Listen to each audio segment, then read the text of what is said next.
Would you rather own 100% of a little grape or 10 to 30% of a massive watermelon? Welcome to the Nine Doors Down Show, where we discuss anything and everything about commercial real estate and investing. Let's get it. Nine Doors Down. John Lopez. Nine Doors Down. Hi, this is Tony Rose. Nine Doors Down. Hi, this is Anthony Pimentel. Educating, capital raising, networking. Nine doors down. Nine doors down. This is called a show. All right, we're back again with another episode of the Nine Doors Down Show. Anthony, this is going to be a fun one. Another buddy of ours is going to be our featured guest. Oh yeah, I mean another Vegas crowd again. It's something in the water out here, and what I like about this guy is he's truly a connector. He he hosts his meetups out here in Las Vegas. We partnered up with him on a deal. He definitely has a growth mindset. For our listeners at home, our featured guest is Mr. Andy Phan of Kaya Multifamily. Andy is a highly accomplished individual with a diverse range of professional experiences and a passion for real estate. As a business owner, professional interpreter, and multifamily real estate investor, Andy has consistently demonstrated his skills and dedication to his craft. With a strong focus on family values, Andy cherishes his role as a loving husband and father to two wonderful daughters. He finds immense joy in spending time with his family and exploring the world through travel. Andy possesses a remarkable giving mindset, always ready to extend a helping hand to those in need, whether it's offering guidance, support, or resources. He consistently goes above and beyond to assist others. Andy is a licensed realtor in Las Vegas. He specializes in both commercial and residential real estate. His extensive knowledge of the local market, coupled with his exceptional negotiation skills, allows him to deliver outstanding results for his clients and investors.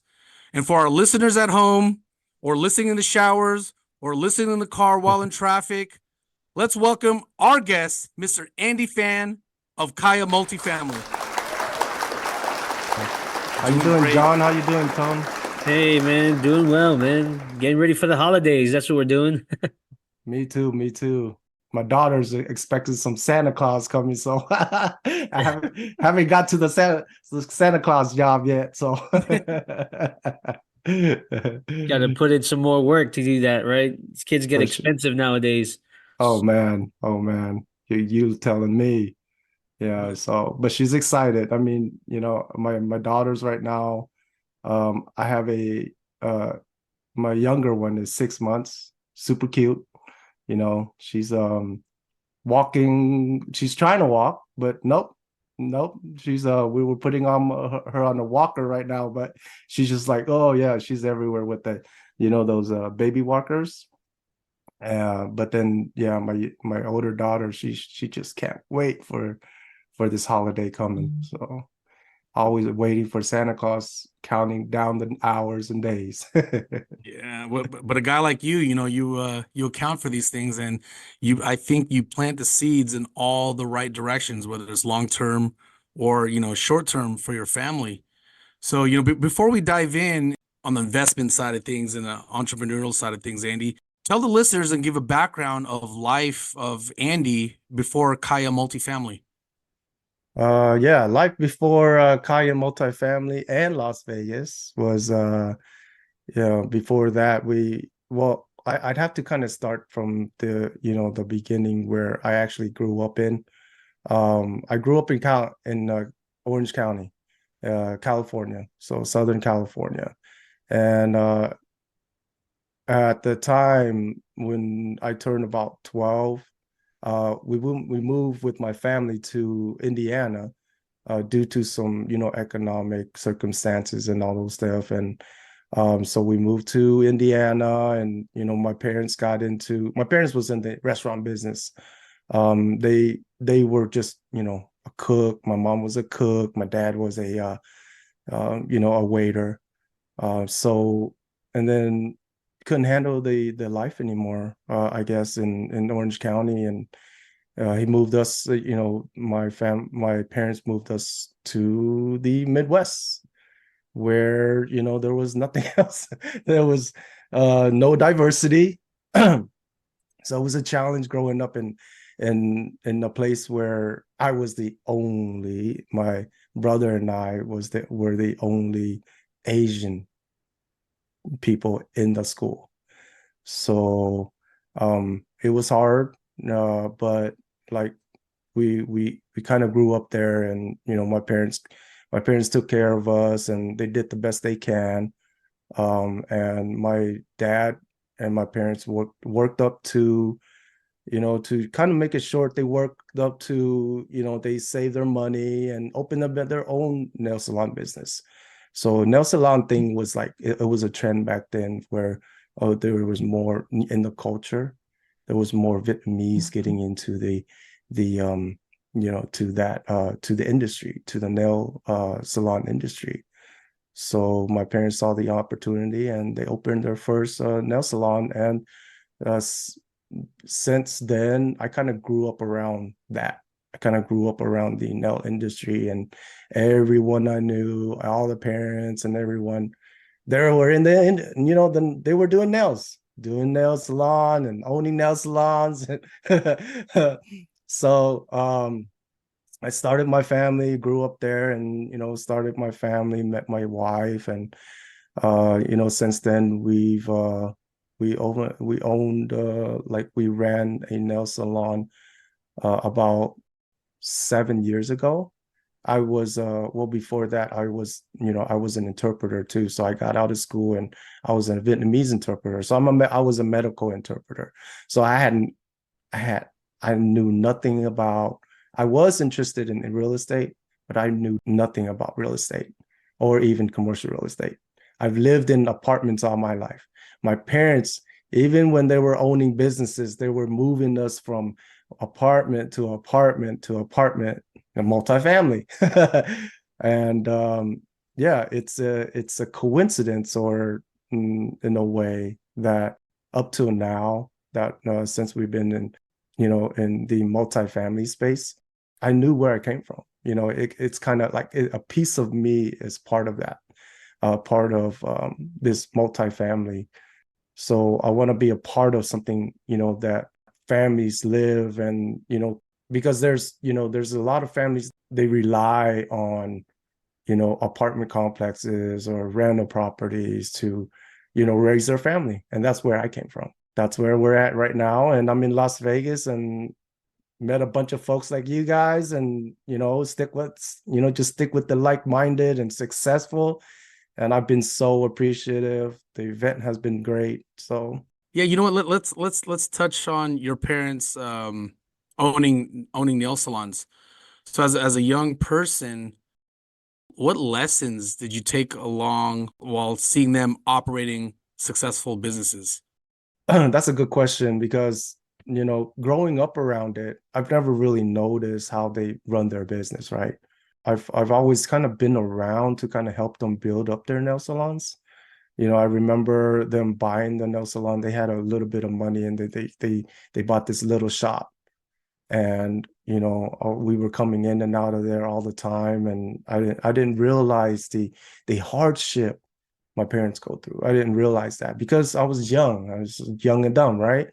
And you just kind of being spoiled by the fast cash that they get, because it is a lucrative business. You can't say it's a small business, but imagine you have ladies ladies coming in out of there every single day, just getting nails done every couple weeks, right? And how fast would that cash come, right? And I didn't realize how much work they had to put in, how much stress they had put up with. And some way or another, it was a good and a bad thing in a way, because the family was tight in a way, but the stress from all the small business operation, they didn't have these systems in place, they didn't have these processes in place, so it made everything just like consistently manual, because it's in 2000s, 90s, no systems. Even if there are, they wouldn't know, because they didn't have the language barrier to be open to that type of those avenues of making things easier for their business and their operations. So I saw the the deficit in a way that they go through. I mean, they were successful, but they hit a certain point of limitation. They were successful. They came to own another one, to another one, to another one, but it's always selling one to get to a bigger one, and then selling that one because they can't handle that one and get to another one. And then when they have to two at once, it's all imbalanced. They don't know what to do with them. They're running back and forth. Dude, you make a great point there, because I also kind of grew up in where my parents owned the restaurant. I mean, they bought it while I was in high school, but I guess my mom had that experience as when she was a young kid where they had a bakery. You make a great point. It's like our parents came here, started a business. It's like they don't know how to manage the cash, right? It's like it comes in, it comes out, and then the system's in place to make it profitable. That's what we need to understand, is you create businesses to be profitable. I wanted to ask you, what was your role in the business? Did you do nails too, or you had to come to that? Yeah, dude, because I know I watched this guy on TikTok, and he's always talking smack to the ladies. He's the owner, but he did nails too. So I had to ask you. I was just helping them out because, being a son, there was 4 of us. My brothers. I have 3 other brothers, but I was kind of like my other brothers did the nails, and I was kind of like trying to be the brain of the business, trying to put in some kind of like accounting system for them, doing like, checking out, getting the cash in, saving. I remember one time, like, my parents went to Vietnam. I was old enough for them to kind of leave me in the business. And I kind of saw that, like, I kind of saw how much cash or how much money was coming in and all that stuff after doing the books for them, right? And then I also saw the things that needs to be kind of like fixed or managed, where, to kind of make it more better in a way in their books, because it was everywhere. It was, they were just kind of like collecting and not recording anything, right? I got the idea of, like, I was listening at the time. I was self-development, right? I'm a self-development guy. So I was kind of listening into a lot of like self-development books, self-motivational business books. And then we're like, oh, this is how you should run your business. And these are the things you should do in your accounting. You should put some money aside. I was reading The Millionaire Next Door. So that was one of the tactics, was, keep some of the money aside. And they weren't doing that. They were just putting it all into one account. And then when they would go leisurely to go gamble or something, then they would just use some of the money or whatnot. In a way, it's like, no, I did not do any nails. I did some, and then I had to do some because we would get so busy. And I was like, I don't want to be someone that, not help out. So then I had to learn how to do manicure, but I didn't go any farther than doing manicures and pedicures, but I did, I'll be honest, I did do those things. Even when I ran my business, when it got too busy, it had to jump in. The boss has to jump in. No, that's what it's all about, man. Customers waiting, Welcome to the course on raising capital for investments. In this course, we'll cover the following topics.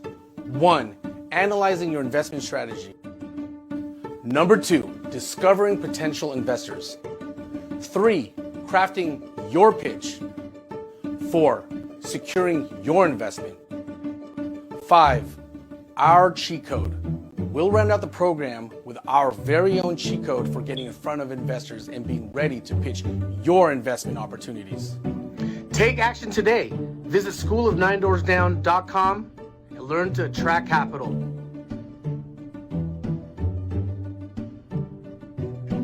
Yeah, and these ladies they're in a rush. They want to get in, get out, maybe, go shopping for their dresses or whatever. But right. It's like guys getting haircuts. It's a recurring thing, and right. You're right. It is a lucrative business, and could be a cash cow if it's ran right. Yes, yes, of course. Yeah, man. So Andy, so like you learned the liquid business side of things, right? I'll tell the listeners like how you and I met. You guys started Passive Wealth Through Apartments roughly maybe a few months before I started hosting one called the Commercial Collaborators. And I believe I met you at Commercial Collaborators. I think Francis was there, and then I also met Moses there at that meetup. But it was afterwards while we're walking out to the meetup. But what always like caught my attention with you, Andy, was you had really good follow-up questions. Like I could tell like your gears were spinning like in your head and like you wanted to understand things and like you were moving with intention to connect with me. And I felt that vibe and I definitely ran with it. And for our listeners, so us at Nine Doors Down, we have partnered up with Kaya Multifamily on a deal out in Texas. Can you touch on about your experience about your first deal, raising the capital, networking with people? Like, how did you get into that deal in Texas? Going back to, commercial collaborators, that was the time where, we were still networking, doing things, and I was trying to put myself out there. And really in this business, it's really all about putting yourself out there, even before that, right? Like before meeting all you guys, I was, just in this learning process of trying to, underwrite deals, trying to make offers on deals. But I didn't have that network. I didn't know how to collaborate. I didn't know how to connect. And then I was going to conferences and then going to local events. Even when I was in Indiana, I was exposed to multifamily and getting into a mentorship program and all those things.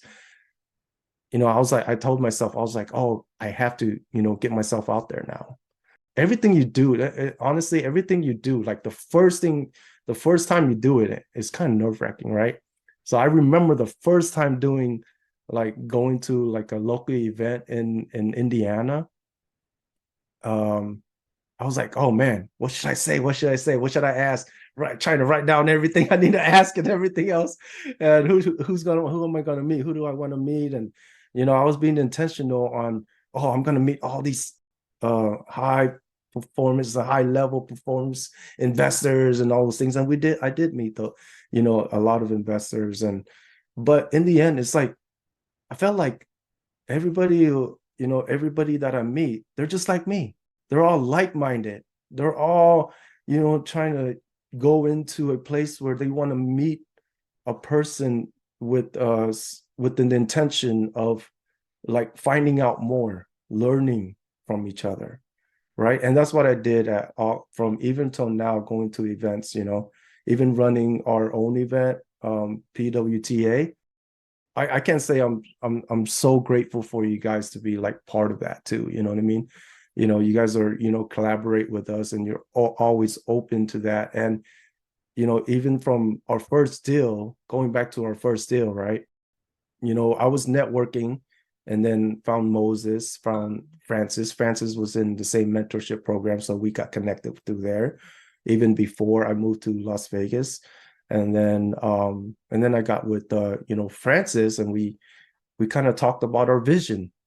So we talked about our goals, we talked about our vision, where do we want to take this.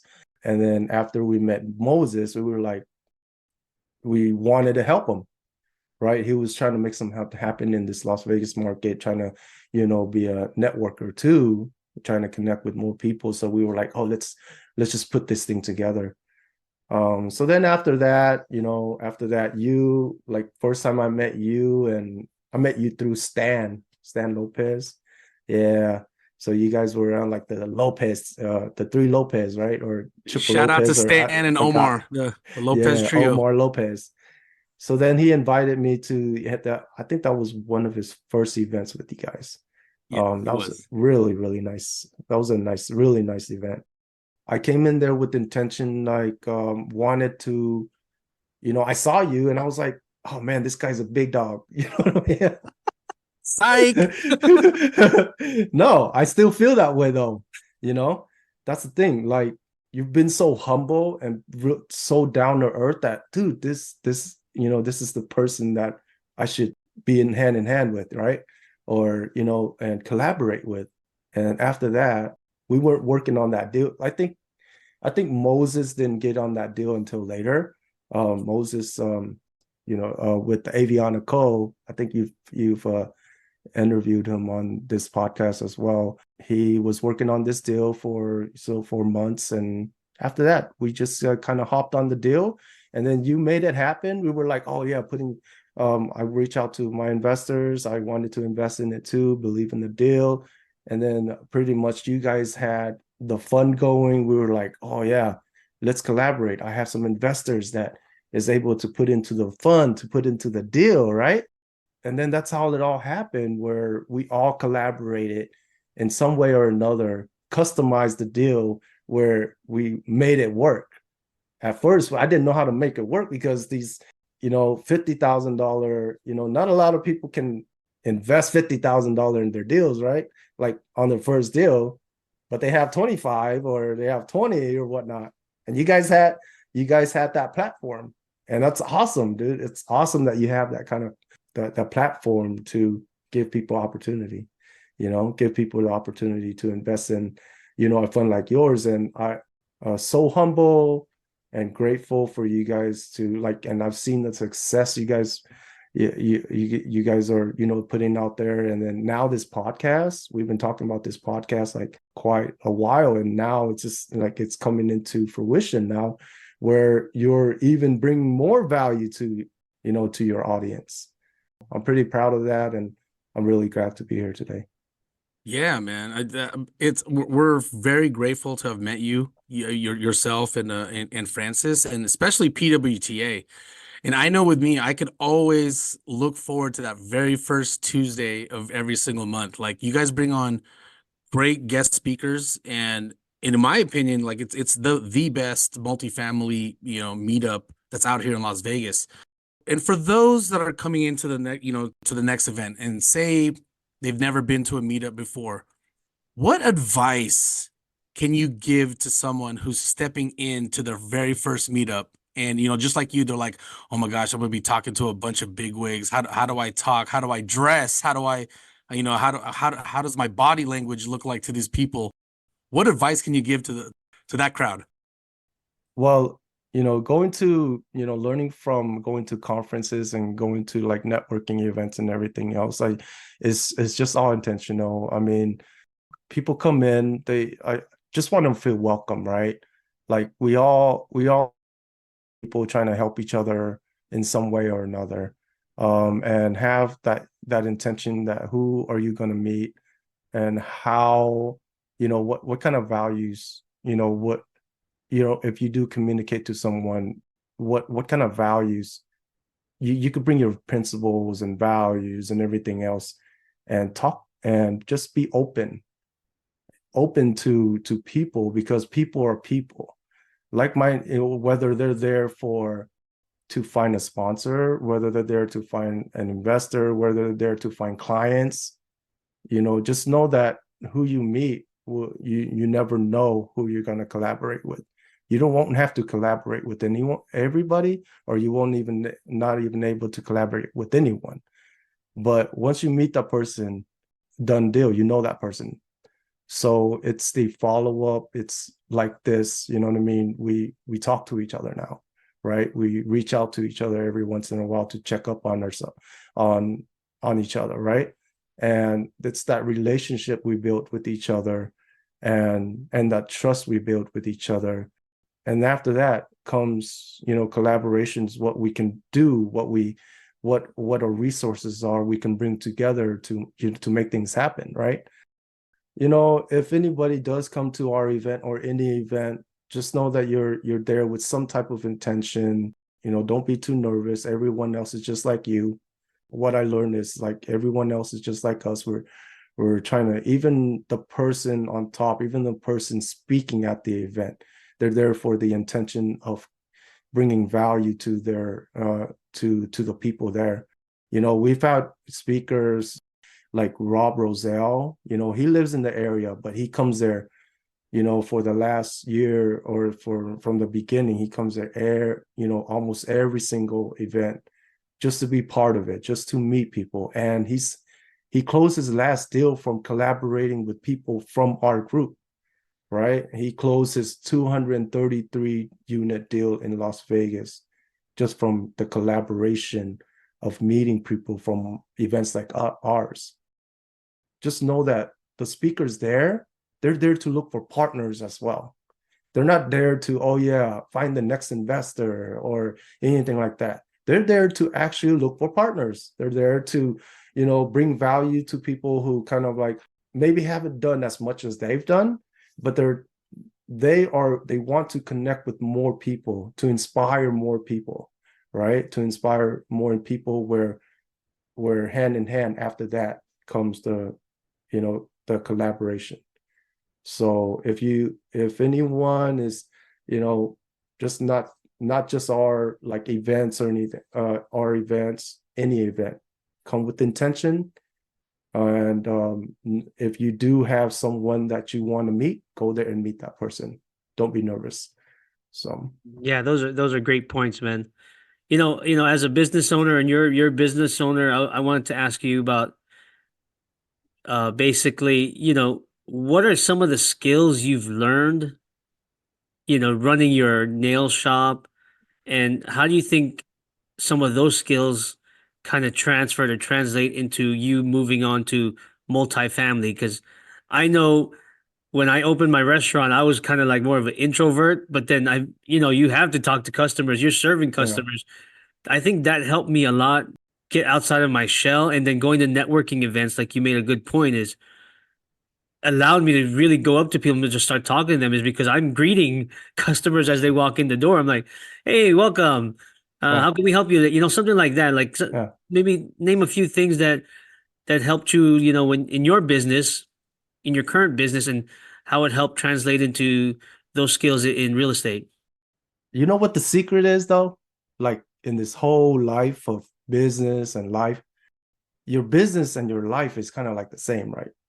The people you're around, if you treat them like family, right? You treat them in a way like family, just having a thin line between that though.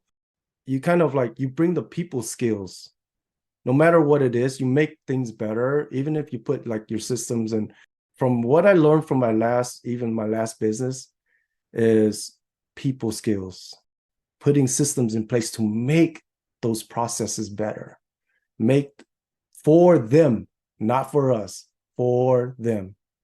And it makes it a lot easier, right? I remember running my business over there. It's successful now. It's just like I kind of just hand it to my sister who is running the business right now, and she knows nothing about running a business, right? I'm sorry to say, but we set this whole business system up for everything up for her, and then she just kind of took over turnkey and made it happen. And I'm doing that. We're doing that here, but in the end, it's all about the people you think about, the people that work there. The people who works there is the first we should treat well, and then after that, they will treat their customers well, our customers well, or our people well. Even at home, my mother-in-law who lives with us, she's taking care of the baby now. I have to treat her well to make my wife happy. You know what I mean? Right? And then if my wife's happy, she treats the staff happy. And then if the staff is happy, then the customers are happy. And if my daughter's happy, I'm happy. So even going to networking events it is to level up this this event, and we want even bring more value to bigger audience. And we're trying to figure that out right now, just to kind of like, bring that up since we're here already. Don't want to bring that up. I've been putting this off on this podcast that I'm trying to put up right to start right now. And Speak on it. I want to tap into this spirituality, and I'm really big into spirituality, and because I feel spirituality and our beliefs are what brings us true fulfillment in life and purpose in life. Should be seeing something soon. So I'm still trying to figure out the name. Right. I wanted to start this to really, really reach out and connect with more spirits out there. You know, the people who listen in on here, maybe they're business minded, maybe they're entrepreneurs, maybe they're investors, but everyone has a family, everyone has a heart, everyone has a mind that in a way that they're trying to, you know, go on the journey of pursuit of happiness. And what is that pursuit of happiness, you know? And I want to pick the minds of you know, those entrepreneurs, those business people, those, you know, those business, you know, professionals and investors and anyone, right? Even monks, even spiritual leaders, you know, what they teach, because, you know, in a way, we need that. You know, the world needs that therapy. Then world needs that positivity that we communicate out there. So whatever we put out, we'll get back, sometimes even tenfold, and especially if it's for something honest and good. Yeah, I love it, Andy. You know, before we get into the lightning round, what's in store for 2024 with Kaya Multifamily? What's the vision looking like for you guys? So 2024, our goal is to reach out even more, you know, run our events, you know, bring more value, you know, starting the podcast. I'm working on a YouTube channel as well, those things. And yeah, we just want to bring more value, really. I know ahead, like 2024, like I've been listening to a lot of podcasts, is getting a lot of insight from industry leaders. There's a currently I've been listening to Mattier's Millionaire Mindcast with Cameron. He had a recent interview with Cameron Herold. Cameron Herold has been around, you know, in the business world for decades, and he's been through quite a few economic downturns, and he was giving some insights on that. And he said, you know, in the next 3 years, we'll be seeing like a major economic depression. So I was jotting that down, and I thought I'd communicate it on here as well, you know. And this is just for insight from a podcast. So don't you know, do your own research if you guys do. But he said that like Google, Apple, and Warren Buffett, they have cashed out on like most of on their accounts to kind of hold on cash right now, so they can put it in the market when it's on the when the market falls. Just keep that in mind. I'm going to do some more research on that, but I do feel that that's coming from even from my business that I'm running right now, and I'm seeing some of that happening right now. So we are just concentrating on how do we make our, you know, our customer retention, you know, our systems and our manage our customer retention a little bit better, how to make them more happier, to, you know, just to get that consistency in our business right now. So, you know, and then a little bit more, I'm just keeping positive, trying to keep this in mind, abundance mindset, you know, listening to podcasts. Don't, you know, steer away from all the, you know, all the negativities out there right now. I know there was some, you know, negative news I just give out right now, but, you know, you have to put yourself out there to kind of listen to podcasts like you guys, because you guys interview leaders or interview business professionals who know about the market right now, and they're seeing it right now. So that's a great thing that what you guys are doing right now. And I've been keeping my mind positive on, I just read The Way of Wealth with Benjamin Franklin. Guys should just totally hop on that. I gotta check that out, man. Yeah, it's a small booklet, but man, there's you know, his virtues and his wisdom, Benjamin Franklin, a real deal. So before we wrap things up, Andy, we're gonna dive into our lightning round. This is where our listeners can get to know the unprofessional side of Andy. There, you know, there's no suit and tie. This is just the raw Andy, right? So I'm gonna ask a question, and then Anthony's gonna ask one. My first one is: you're stuck on an island, nobody else is around you, but you're able to load up one album or a musical artist on your phone. What is that artist or what is that album that you could listen to on repeat forever and ever and ever and ever until a human soul finally lands on your island? I say Beat It from Michael Jackson. Off the Thriller album. You can't go wrong with Michael Jackson, man. The album. I don't know of any albums, but I remember like Michael Jackson is kind of like one of my idols when I was growing up. Even for my dad, right? Even for my dad, he had this. I remember he bought this, like he spent like a bunch of money on this record player that has these big speakers on it. And he pops in the like a record that is like this big of Michael Jackson, and it had Beat It on there. It was just like one song, Beat It, right?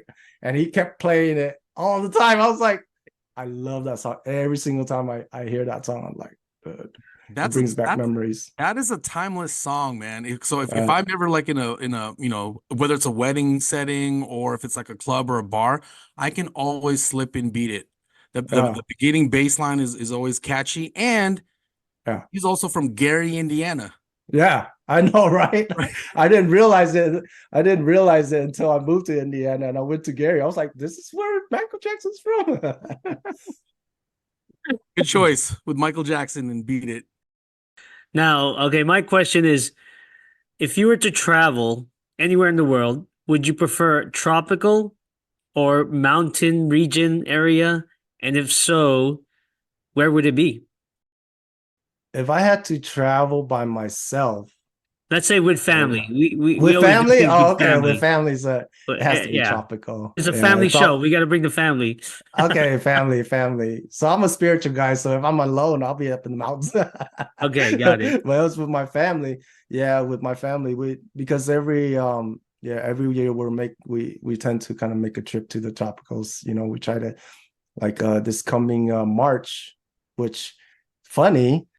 We were heading to Hawaii for March, and that was like the first time. And my daughter's been waiting, for so long to go to Hawaii, and we've had to change that a couple times. But yeah, I'm looking forward to that. Yeah, but tropical for sure. Tropical, nice. So which island are you headed? Oahu? Yeah, Oahu. Yeah, that's Honolulu. Yeah, Honolulu. Awesome, man. Yeah, that's a great island. It's a lot of stuff to do there, so it'll be fun. Yeah, that's where people say just start there. That's where all the city side is. But yeah, I heard Alani's there, so I don't know if you're staying at Alani, but that's that Disney hotel. Oh, really? Yeah. I've looked it up, and we were like, I'm a Hilton guy, so I've always stayed at the Hilton. So we're staying at the Hilton Vacation Club there. So nice. Yeah, that'll be nice. That'll well, be anywhere, nice. any hotel, anytime when you're in Hawaii, you're good. Yeah, for fun. sure.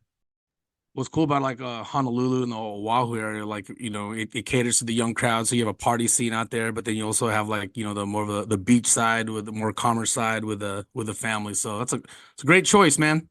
Yeah, I know. We were. I was looking. I was researching online because I've never been there, and if I've never I was looking online. I was like, should we do a Disney one, or should we just do just like kind of like a family one, right?